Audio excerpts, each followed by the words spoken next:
Yeah, so I would say the thing that when I look back on my journey, successfully, building a business in a challenging time when in my market, we went from 15,000 agents to 5,000 agents. So a lot of folks were exiting. There was all the bleeding headlines and end of the world and a lot of the same stuff we're seeing today. A lot of fear, uncertainty, and doubt was I had a really clear vision. So that's the number one must do for as you're consuming this right now is to have a clear vision of where you're going to be, 3 years from now. Every year I come up with a very, very clear 3-year vision in my business, in my marriage, relationship with my kids, my physical body, my relationship with God, all of the areas of life that are meaningful to me.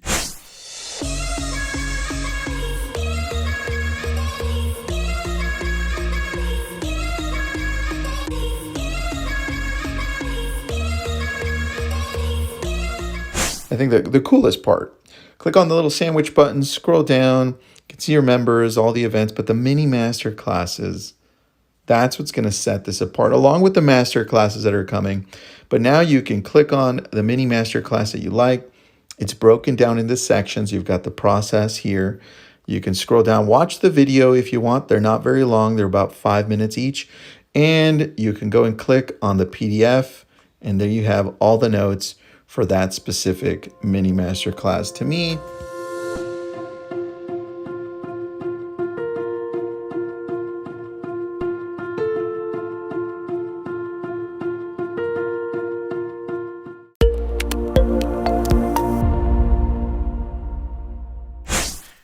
we're live inside of the Facebook group, everyone. Thanks for joining us. We're going to be talking about the 5 must-do things in this shifting market, this evolving market, this pivoting market, whatever market this is. These are the 5 things we need to be doing. For those of you who don't know Lars, he's a friend of mine. Lars has a great history. He's a pro, but I want him to tell us all of the things he's doing right now because he moves fast. Lars, what the hell are you doing now, man? What's the coolest thing you're doing right now? The coolest thing I'm doing right now, well, I just got back from Honduras. I went on a mission trip, and then I went to Roatan, which is an island off Honduras, and we went scuba diving. And so I've got the kind of calendar now where I've got a little bit of flexibility to, you kind of move from money to freedom, so you make money, you get some time, and now you can really sort of focus on impacting. And so that's some of the cool stuff now, just spending time with my kids that are a little bit older, 12 and 14, and just seeing them slip away. My wife took a picture of them on the front porch, first day of school today. She has a picture of them when they went to, kindergarten and preschool, and we're still taking the same pictures. So so it's a busy time, a couple businesses that keep me busy, and the kids and a wife and all that good stuff. Nice, man. I love that. Well, thanks for doing this. We appreciate you. The market is doing whatever it's doing. We need to change. We need to evolve as agents. Tell me, where do we start? Because you could probably go, and you told me you could probably go hours on each one of these 5 things, but where do we start? Yeah, I'm going to spend like 2 quick minutes on a little bit of my backstory just to lend a little bit of credibility to the conversation. I had some quiet time this morning. I do a magic time 5:15 to like 7:15 every morning, and I spent about an hour just thinking about this time today. And when I got into real estate, it was 3 months before my market shifted. So I'm in Charlotte, North Carolina. Looking back, so maybe at the end of 2008, 2009, I look back and inventory just went from like almost no inventory in March 2007 when I got into real estate to June is when it just shot straight through the roof. And then everybody knows what happens with the Great Recession. So I left a cozy corporate job and got into real estate. Hadn't sold anything before, hadn't built any businesses, had never been a marketer or anything like that. But I had a lot on the line. I had gotten married in 2006. We had our first kid in November 2007. And so I was going to figured out how to generate leads, very simple script. I was the one thing guy before Gary wrote the book, One Thing, where I just needed to do one thing long enough where I didn't have to do it anymore. And that was kind of my path. But my first full year sold 44 homes and then 58. And then leverage in systems and, showing agents and administrators and that sort of thing, to build a business that, ran outside of my own efforts. And that was kind of my journey. 5,000 plus families served in that business, exited that business in November 2020. But the context of this conversation, it's gonna leave some of you a little bit like, oh, I just want the lead gen lever, or I want to know how to generate leads, but I promise you, if you pay attention to these 5 things, it will give you the foundation to be able to get through anything in your life. And of course, we'll talk about business as well, but a lot of these things translate into any area of life that you want to be successful in. So so if you want to get after it, like I said, I've got a ton to cover. Let's go, man. Let's start with the one you think is the most important. Mark Rader, who's a friend, a business partner of mine, just jumped in to co-host this with me, Lars. How are we doing? Hey, Lars. Doing great. Hey, so I would say the thing that when I look back on my journey, successfully, building a business in a challenging time, when in my market, we went from 15,000 agents to 5,000 agents. So a lot of folks were exiting. There was all the bleeding headlines and end of the world. And a lot of the same stuff we're seeing today, a lot of fear, uncertainty, and doubt. I had a really clear vision. So that's the number one must do for, as you're consuming this right now, is to have a clear vision of where you're going to be, 3 years from now. Every year I come up with a very, very clear 3-year vision in my business, in my marriage, relationship with my kids, my physical body, my relationship with God, all of the areas of life that are meaningful to me. Proverbs 29:18, it's a book that I read. I have faith in something bigger than me. Where there is no vision, the people perish. And so regardless of what you believe, it's a really interesting thing, anyone. And what's the book? The guy that was in Nazi concentration, Viktor Frankl, meaning of man's search for meaning. Yeah. So the reason in the book, the reason he's able to sort of make it through is that he just has a vision for, for life outside of that situation. So, what's your 3-year vision? Just ask yourself, where do I want to be 3 years from now in my business? And we break that down into 1 year and then 90 days. And I'm working on my 3-year vision every day, because I've just had the ability to break it down. 3-year vision, 1-year plan, 90 days at a time. I do weekly commitments. These are 3 things I'm going to get done this week. And then I chunk those down into every day. I have 3 things that I do every day. And so, but you've got to attach them to do the crappy stuff today, which is going to, this shifting market's going to require some crappy stuff. You've got to attach it to the future. Otherwise, people don't do it. Generally, people aren't willing to do things that maybe aren't fun, or, maybe you used to get away with 10 meaningful contacts a day with would-be buyers and sellers. And maybe the next year it's going to have to be 30 to 40 a day. And the only reason you could do 30 to 40 is because you've attached it to being one of the agents that are still standing in the next 12, 24, 36 months. I'll share, I'm not going to bring it up right now. Actually, I'm going to share it real quick if my screen share works. It does. All right. So let me share my screen real quick. I just want to show it, and I'll share it in the group here as well. This was my first business plan back in late 2009. So I wrote this before I launched my team.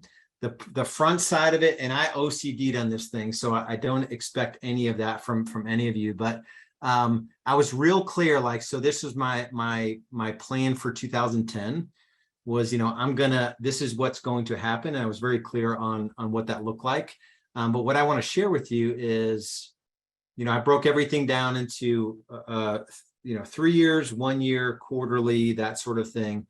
But I read this, I had 20 of these printed, these business plans, double-sided, laminated, printed everywhere. And this quote was meaningful to me: what the mind of man can conceive and believe it can achieve. Now, I just want to sell a lot of homes. Like, it's not rocket science what we're doing, but I was very growth oriented. So that was the whole front, and I'll share it with you guys. But here's, every day I read this, my wake up thought, gave me another awesome day in which I will use to move towards achieving all my goals, realizing all my dreams. I will positively impact the lives of everyone I touch today. And then why am I doing this? And this was meaningful to me. And I'll just, one part, I want my children, my wife, and all my family to have total freedom of choice to do what we want to do. I came from a really challenging upbringing, didn't have anything growing up, divorced and alcoholic dad and that sort of stuff. My wife had a super challenging upbringing, and we both sort of made something of ourselves, but I just wanted us to be able to live a life that we never thought was possible. That was my first meaningful why that allowed me to kind of get out of my own way and do the things that had to be done in order to kind of achieve those things. So that's number one. I'm going to keep hustling along. I think what goes along with, vision is, you must take care of your mindset. And it's an easy one to say, right? Who doesn't know that's listening right now that mindset's important? But the question is, are you actually, doing something to improve your mindset and strengthen your mindset on a daily basis? It's really easy. I've fallen prey to it a little bit recently, to go in the rabbit hole of, the negativity in the news and the political drama and World War III, and is a nuclear weapon going to land on my house? Like, it's really easy in these times to spin out into those sort of mindsets. But you really have to pay attention to your world versus the world. So if you think about your world, it's your spouse, it's your children, it's your team members. You have a real estate team, your buyers and sellers, it's your physical body, your spiritual health. Your world is really, really narrow, and the world is really, really, really big. I had one of our members ask me one time, he said, Lars, how do you get so much done? How did he say it? He said, how do you get so much done when there's so much going on in the world, or something like that? But I remember the way he said it was, he said, in the world. Like it was recently that he said it, like so much stuff going on in the world. How do you succeed in business with all this stuff going on? And I was like, man, my world doesn't include Russia and Ukraine. It doesn't mean I don't have a heart for what's going on there. It doesn't include, the stock market. It doesn't include like all of the things, right? Inflation or, that sort of thing. And I remember back in the day, as I was scaling my business, we went from 58 transactions to 118 to 178. And those were the hardest Great Recession years, 2008, 9, 10. And I remember the thing I would tell myself every day is, nobody can tell me that I can't sell a house today. And to me, that was really liberating. It's like, I could literally go out today and make $10,000. That was like the average commission check back then. And so the question I would have for the group is like, do you believe, as agents are sort of freaking out here, I think there's going to be a lot of fear, uncertainty, and doubt. I think that's going to get the better part of many agents, but do you believe you can scale your business while other agents, kind of leave the industry or maybe don't show up every day? I'll probably put some resources in like some books that I recommend. There's a really good one that was written recently by Benjamin Hardy, but I think it's Dan Sullivan is the main author. It's The Gap and the Gain. Really, really good concept. I coached with Dan Sullivan for 4 years in his top mastermind. He only coaches entrepreneurs. And it's this concept of, looking, if you're always looking toward, this ideal that maybe can't be achieved, or you're comparing yourself to others. So you're always like never getting where you want to get to.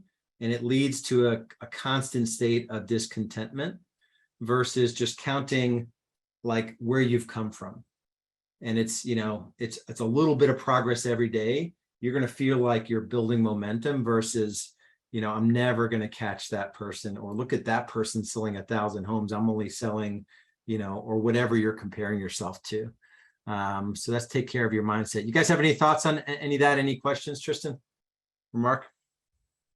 Oh, you're muted. Oh, Tristan, you're muted, buddy. We're in agreement with you. We're just taking notes here. Yeah. Awesome. So I'll just keep rolling then. The third, must do to not only crush the shift, but also to show up in your, most importantly in your home, so if a lot of you have spouses and you have kids, is to take care of your physical body. And this is something that is really, I don't know if I want to go PC on this one or not.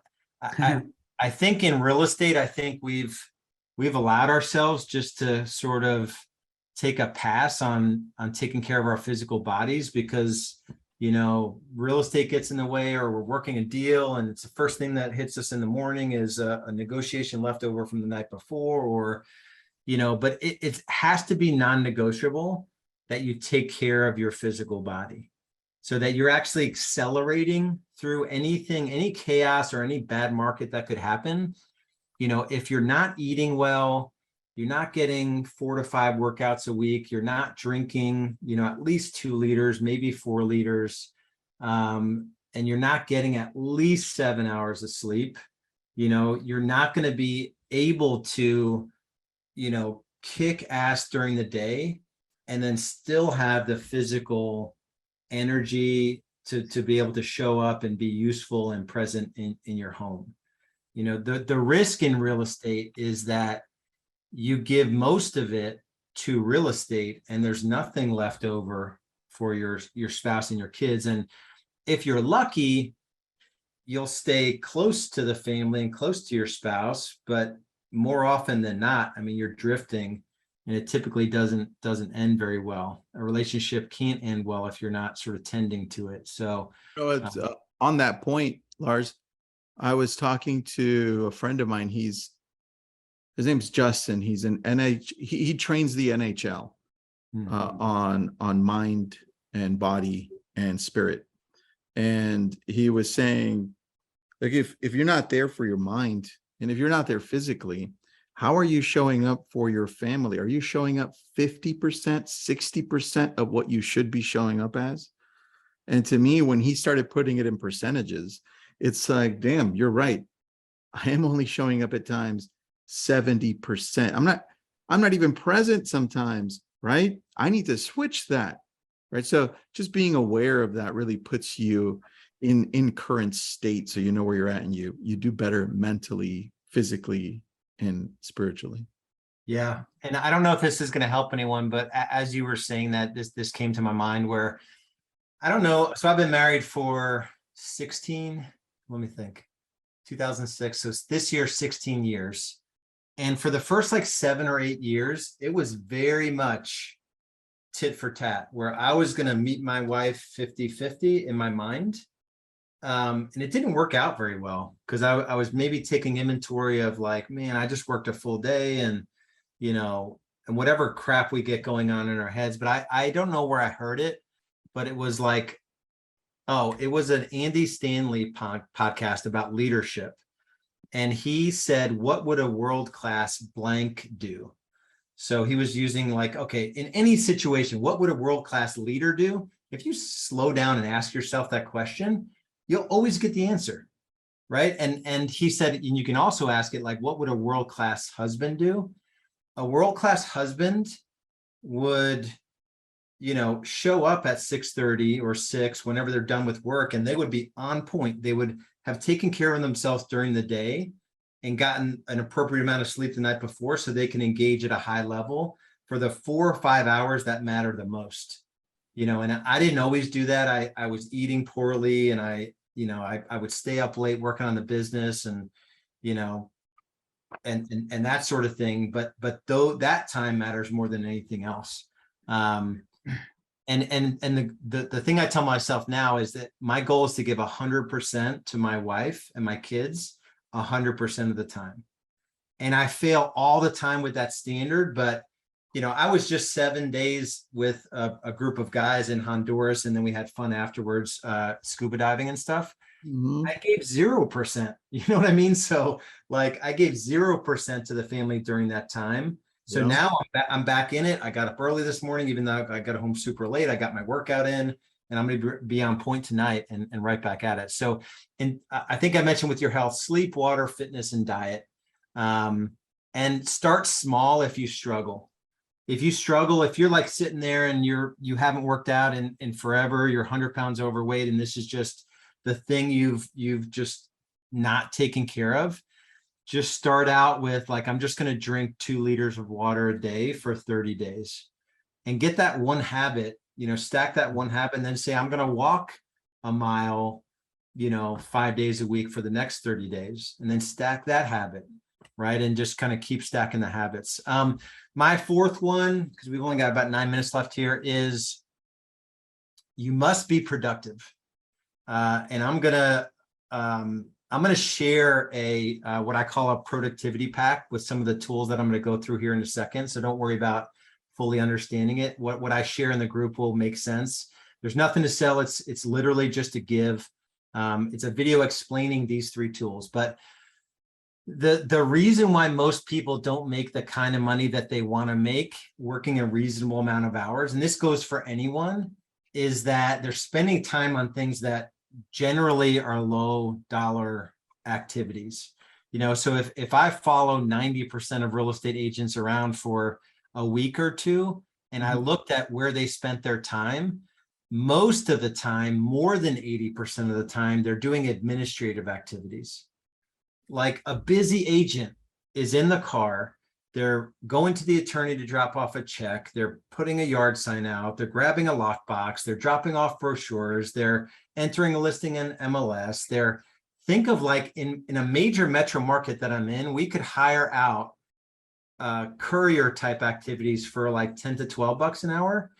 And good administrative help is 18 to 20 bucks an hour, maybe 25 if you get like really somebody that can play the game and handle client care as well. But the point is, unless you want to make 25 bucks an hour, which if you're working, say 40-hour work weeks is 2,000 hours a year at 25 bucks an hour, that's 50 grand.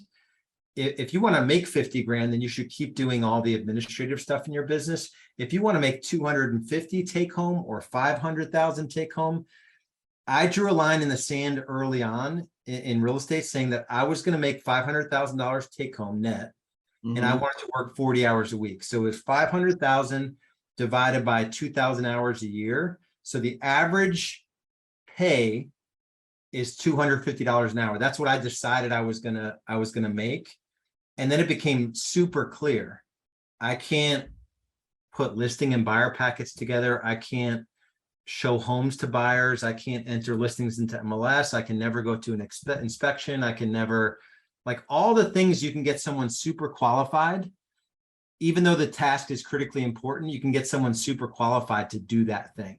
And that's just a mindset shift that is like, at some point you have to start thinking like an owner if you want to make serious money in real estate, because you will lose your mind.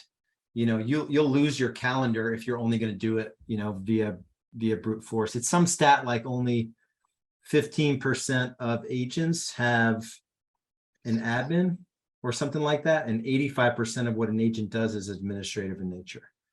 So it's like double stacked against you. So this productivity pack that I'll share, it goes through an exercise called passion versus pay. So there are things you do that you really love doing, high passion, that are low pay. Like showing homes to buyers is like, I love it. It's just the best thing. I get to, be out with my clients. But the reality is you can hire someone to show homes for you for 25 bucks an hour, so that's the disconnect, is that people aren't willing to look at their time and be honest with themselves about where they're spending their time. And then we have an exercise we call a 14-day time study, where we actually take an inventory of our time. Highly recommend it. It's probably one of the more painful things you'll do, is to actually be honest with yourself about where you're spending your time. But I'll share that in the group here as well. It's our 14-day time study. And you just kind of document your time and catalog it and summarize it. And you'll be surprised how much of your time is spent on business administrative, personal administrative, and then also on media, on news or social media or watching Netflix and those kinds of things. I guess, yeah, go ahead. What's like uh, I'm really interested in that. What does that look like exactly? Do they do like an hour by hour type of thing, or how does that work? Yeah, let me pull it up here real quick. And I could just show it. Oh, I have it actually. I have it pulled up here. All right, yeah, so this is this really, if I had the game that I decided to play in business early on, and I didn't do it perfectly, actually only maybe 1 or 2 years in the last 15 have I actually achieved it, but I wanted to make $1 million. I wanted to make a 7-figure take home net income, and I wanted to work 1,000 hours a year or 20 hours a week. So obviously I didn't start out that way. I netted 37,000 my first year in real estate. So clearly I was nowhere near those numbers, but I had the mindset. I adopted that mindset, like everything I was going to do is $1,000 an hour. And these are the main tools that I use to get there. So that's the ideal week. There's a video that explains all this stuff, so I'm not going to go through it, but here's the time study where essentially you just print this thing out and you wake up and you just document where you're spending your time. At the end of every day, you code it in the type column against one of these. You're working on your business, in the business, you're doing business admin, you're doing self-care, quality family time, you're in media, or you're doing personal admin. And you're just honest with yourself about this. And then you've got 90 days to sort of clean this up with this passion versus pay. You put these two sheets next to each other. You kind of put all your tasks into one of the 4 quadrants, and then anything low pay, whether you're passionate about it or not, if you want to make more money in less time with less stress, you've got to delegate everything that's below the line, that's not making you the kind of money that you want to make. And that's really all that I've done over the last 10 years or so to make more money in less time and have more impact. So it's been a pretty cool process, but I'll share that in the group as well, so you guys have access to it. I love that, dude. That's awesome. Thank you. Yeah, and I'll say the last thing, and I feel like I've hogged the whole thing. We haven't even had a conversation, but I'm going to share a link to like the ideal week. There definitely is like an ideal week where, like, if you're not time blocked, new business development, lead follow-up, office work, when you take appointments, you get to decide when you take appointments. You put all your family commitments, your date nights, all the stuff, the non-negotiables you put in your calendar first, and then you work against that rather than just like, oh, are you free on Thursday night? No, I'm not free on Thursday night. We have Friday at 3 p.m. we could meet, or Thursday at 4 p.m. But I have an appointment Thursday at 7 p.m. Unfortunately, they don't need to know it's an appointment with your family. People are willing to take time off, to get their hair done, but they're not willing to take time off to meet with an agent. And we've done some cool stuff with virtual as well. And then just real quick, 3 resources. Then I want to get to some questions. Atomic Habits by James Clear is like really, really awesome book. Compound Effect by Darren Hardy. I read that in the early days. And Willpower Doesn't Work by Benjamin Hardy. Those are 3 resources that are exceptional. Yeah, so I hogged the whole time, but that was good, man. We have a question here from Anita. When you hire someone to show homes, do you pay them additionally if that home closes escrow? Yeah, so there's like different ways that we coach to this. The main thing is, the year I sold 66 homes, I sold 33 buyers, but I showed very few homes. I paid $25 an hour plus $250 when it was actually an agent on my team, but they just acted as a showing agent. So it ended up being like roughly 10 hours of showings, so it's $250 for showings and $250 bonus. So $500 on a $8,000 commission check.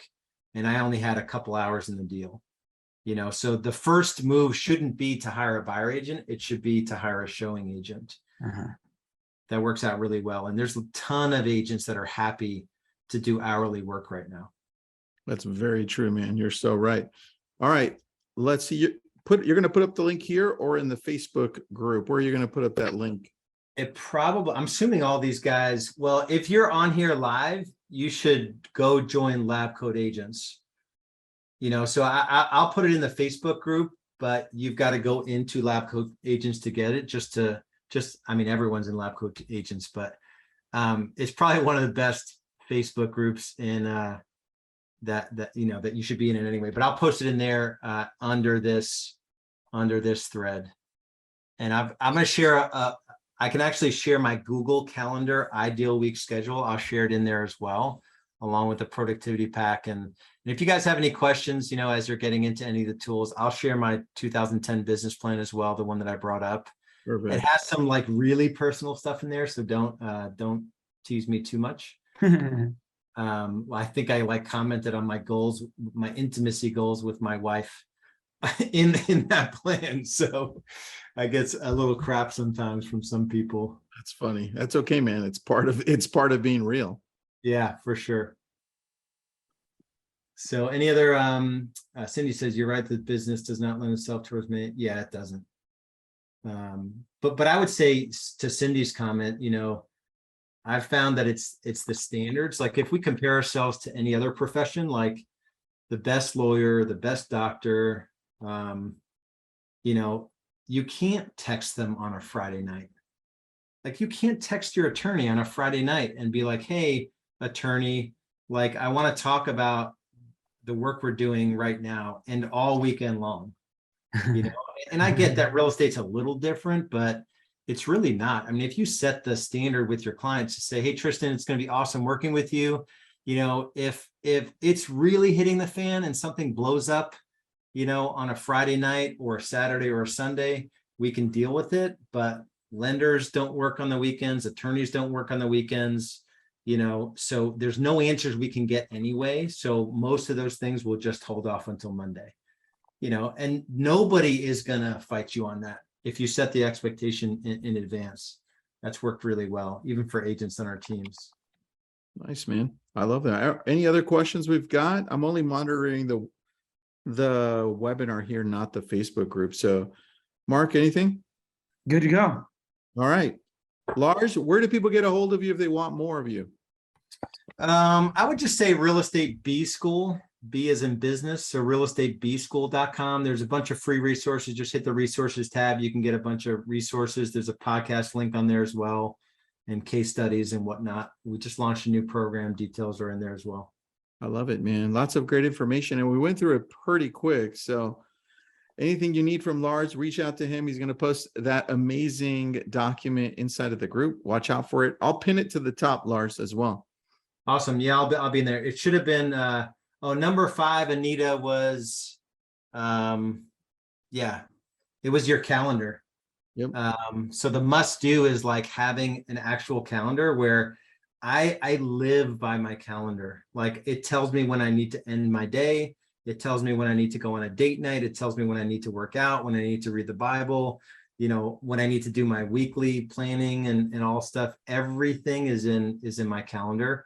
I use Google Calendar. So I'll actually share a link. You can, if you're a Google Calendar user, it'll open up in Google Calendar, and it should work out for you. Perfect. Lars, thank you so much, man. Lars. You. Awesome, guys.